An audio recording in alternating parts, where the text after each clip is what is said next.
very, very outstanding panel. And they are Ozan Özkural, founder and managing partner of Tanto Capital Partners. We have Enes Oglu, Chairman and CEO of Big Brands, and we have Julian Luzo, OSEA Capital Senior Partner. So please welcome with me the moderator and the panel to the stage. Welcome!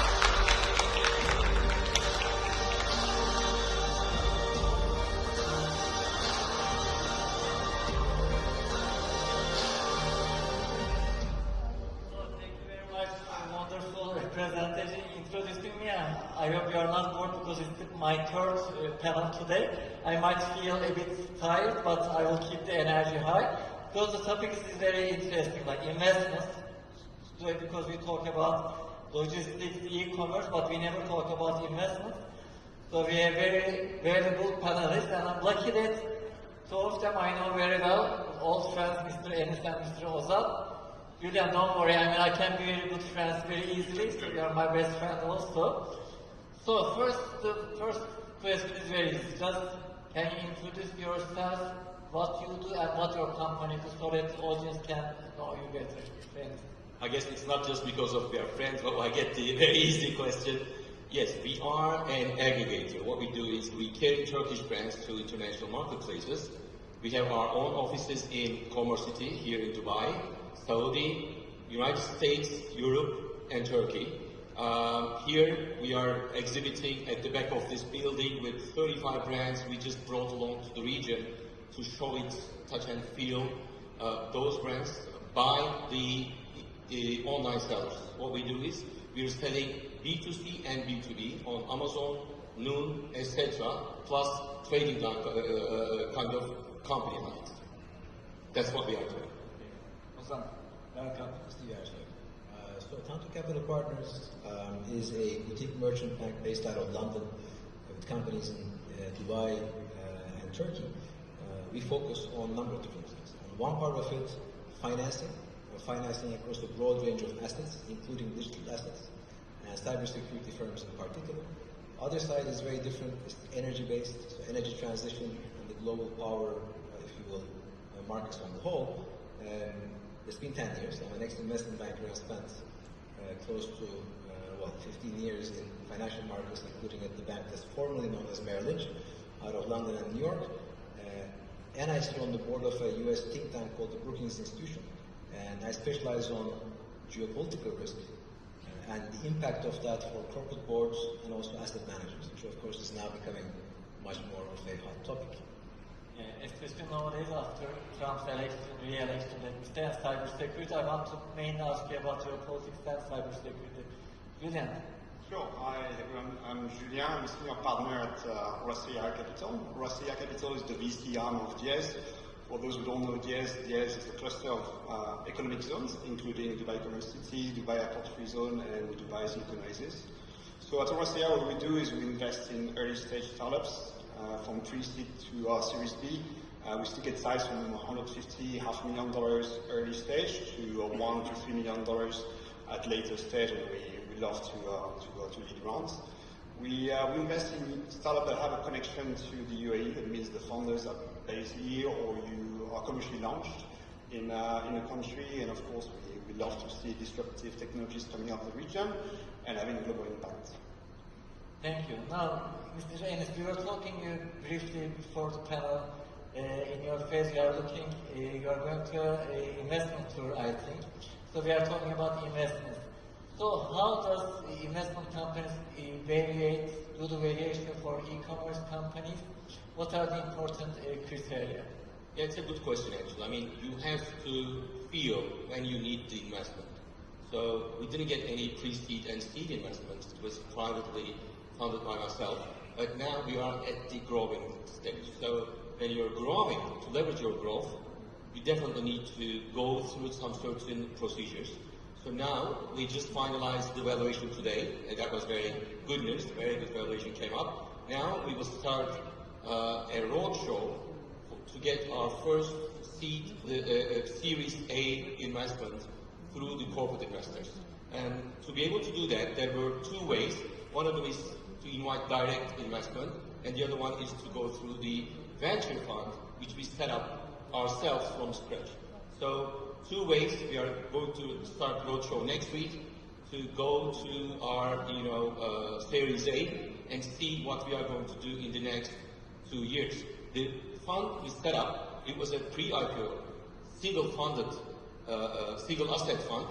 So it is going to have the mandate of promising either we will make an IPO in the next 3 years and or go for a strategic M&A. So this is the path that we just set up. It's not easy for e-commerce companies to do that, but since the 25 years behind, we have a lot of experiences. We've seen a lot of investments happening all around, and I thought this was the best way for us to follow. We'll see the results hopefully soon. Since you are smiling, I think the valuation is good. Yeah, it was very good. Beyond my expectation. I can introduce to Julian if you are looking for investors. Julian should increase the figures. $2 million, not enough figures to talk. So now, as far as answer, you will see both buy side and sell side. I mean, you are looking for investors, but also with your fund, you are going to do investments so that you will have. Yes, I mean, how it works is that, just to give some information to the crowd, I mean, you have to go to these rounds with an advisor. So at the moment, we are at the stage of selecting our financial advisor because he should, or the company should lead. There are some corporate companies and or persons who could give us advice. So those advisors, they know the market, they know the people, they have their own network.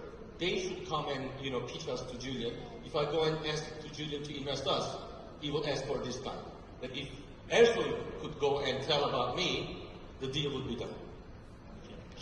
Ozan, now I know that you are living in London, we are both in London, but it's very difficult to catch Ozan. He is sometimes in Washington, sometimes in Dubai, because you are working with different think tanks. You recently met with King Charles. Congratulations. There's a lot of stories. But I'm curious mainly about geopolitics, because when you're investing, you have to evaluate everything, economy, inflation. But geopolitics is very important. Why and how does it affect? What are the major trends now? Look, it's a great question. Geopolitics actually was always important in trade. It was trade, policy, and geopolitics were never two separate grounds.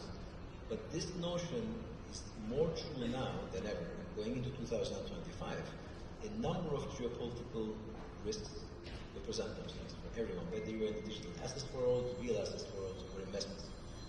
The most obvious one, the trillion-dollar question, if you will, is what the Trump presidency trade tariffs are going to look like. No one really knows. But what we do know is that if what he says he will do does come to life, that will be the highest level of tariffs imposed by the US since 1930. Now, trade tariffs are highly inflationary. Inflation is not necessarily something that any country will want, and we are fighting persistent inflation right now globally. But this will put significant pressure and a litmus test, if you will, on the strength of the supply chains that are now a product of an era bygone where we had lived in a hyper-globalized world. Now, it will have significant impacts when it comes to sectors around semiconductor manufacturing. Because, let's face it, the biggest battle is going to be between the US versus China, and everything else really comes underneath that.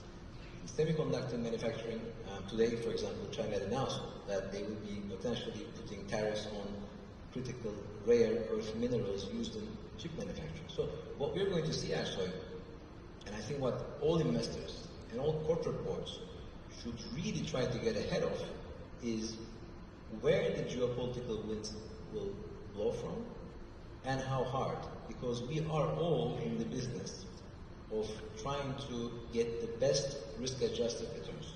Whether it's big brands, it's a fantastic company looking to expand and get funding, or different VC investors. When investors come to the table, they don't really care about how much money you're going to make them. What they care about is how much risk they're taking to get that money. But risk is social, economic, and geopolitical. And as investors, we need to be able to understand the risk so we can price the risk. So 2025 onwards, these sorts of risks will become more and more important. And therefore, we are going to live in a more volatile world. I wish I could say something better, but your question was about geopolitics. Okay, thanks, Ozan. Actually, I lived in Dubai 9 years, so in this region there is always something going on in terms of geopolitics, but actually UAE is a bit immune, or investors are a bit immune to geopolitics. Like Turkish people our immune system is strong in terms of inflation or devaluation. Julian, I mean, you are a VC, you are investing in different companies. What are the main criteria you are looking, especially if it's a digital company or e-commerce company?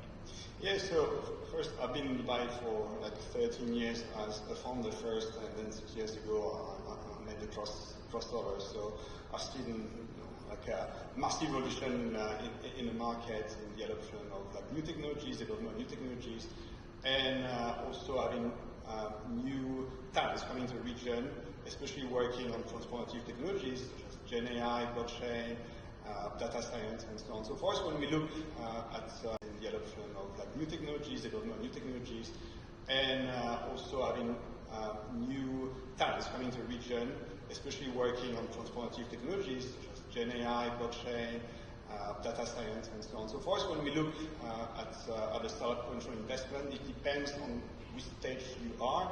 If you're really early stage, pre-seed seed, we really focus on the founders, on the why you, the why now, on the product that you want to build, and the potential you have to be transformative in the market, not only in UAE, but in a region and eventually globally.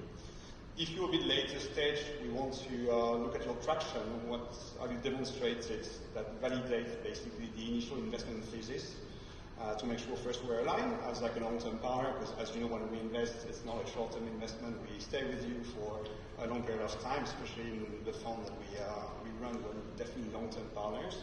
So there's going to be another aspect, but overall it always comes to a few things. First, the founders fit, or the founders products market fit in general. So are you the right people to address this solution? Have you demonstrated you're the right people to address the solution? Is the solution the right one? Do we have any evidence of that? And third, does it make sense for us to take the risk, as my colleague was saying earlier? It's not only about the potential return, but the risk assessment we're taking, especially when you're building a large portfolio, because we're very active investors. We invest in 20, 30 startups per year, so portfolio construction is absolutely essential to us. So when we look into a potential investment, we take all those factors into one. We do a very thorough due diligence on all our investments, including tech due diligence, which sometimes can be painful for our founders, but it's always good to look at yourself in the mirror, know if you've done things right or wrong. And for us, at least, we know where to start. You don't have to have everything right from day one, but when we know what are the risks, then we can work with you in the coming months, coming year, to de-risk basically this investment and de-risk your company profile. Okay. You're going to invest now to different companies. What are the criteria that you are looking for? I mean, what are the major trends? Is it AI? Is it sustainability, or I don't know, Web3? What kind of investments we are? Really, few main topics. One of them is definitely AI, because we are in a listing business. I mean, you create a catalog of the products you have in your database, and you list them on Amazon, Noon kind of marketplaces, if you're not a D2C company, and then try to sell. So creating that catalog, creating that content, creating that listings perfection requires a lot of attention, human interaction, and also care. So that is where the robots are coming in. I mean, but we should differentiate robotics with AI. We are using robotics by giving some sort of machine learning criteria, automate some of the functions here. Now, probably with the fund, we are going to invest on our AI-based machine learn platform, which is making the content optimization, listing, advertising management, and even supply chain.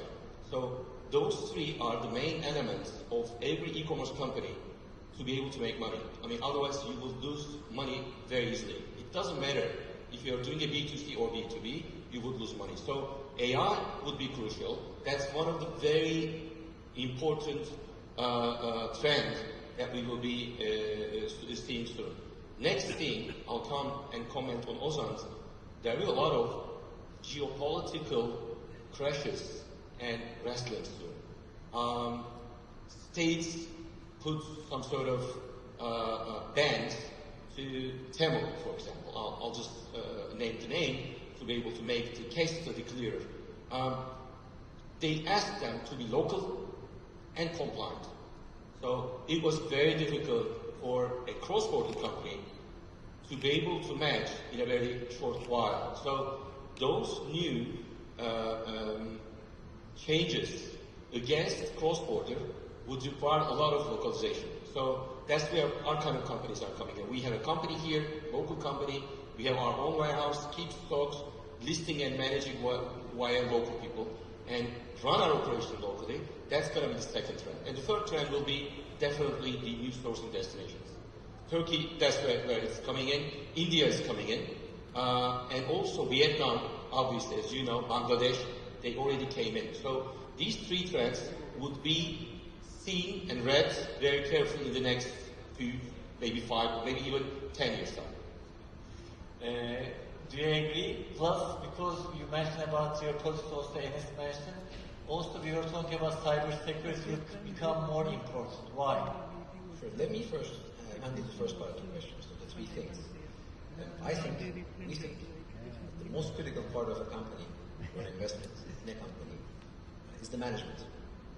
Because one can take any company, name it, Apple, Microsoft, Google, whatever it is, put incompetent management and they will run the company down. So we care about the founder dynamics if it's the founder-led company, the management dynamics if it's the management-led company, and because of all the things that we mentioned, and because of the highly dynamic nature that the world is going to go into, it's not so much the plan, but the capacity to plan on the go that matters. So can management adapt to dynamic world situations? That's number one. Number two, scalability.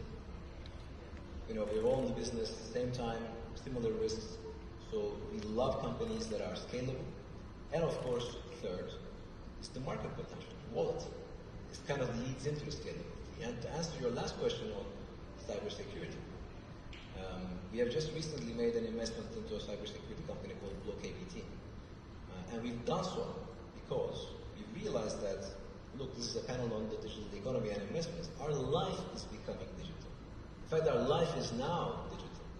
So an essential part of security is going to be cybersecurity, especially given that we are at the cusp of a logarithmic growth in certain technologies, whether it's quantum computing, right? If quantum computing is kind of established at some stage, well, everything becomes hackable.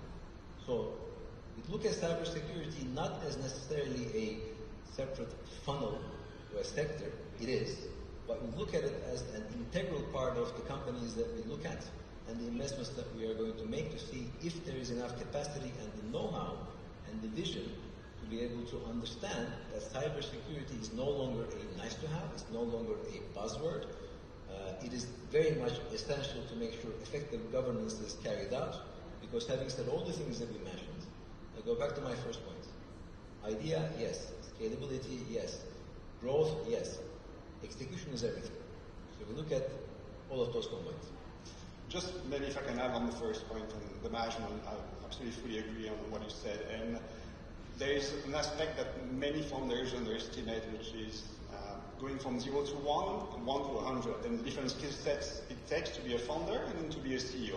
You have to make a distinction for me, and that's what we do when we analyze a team, whether this team is great at building, or whether the team will be great one day at managing.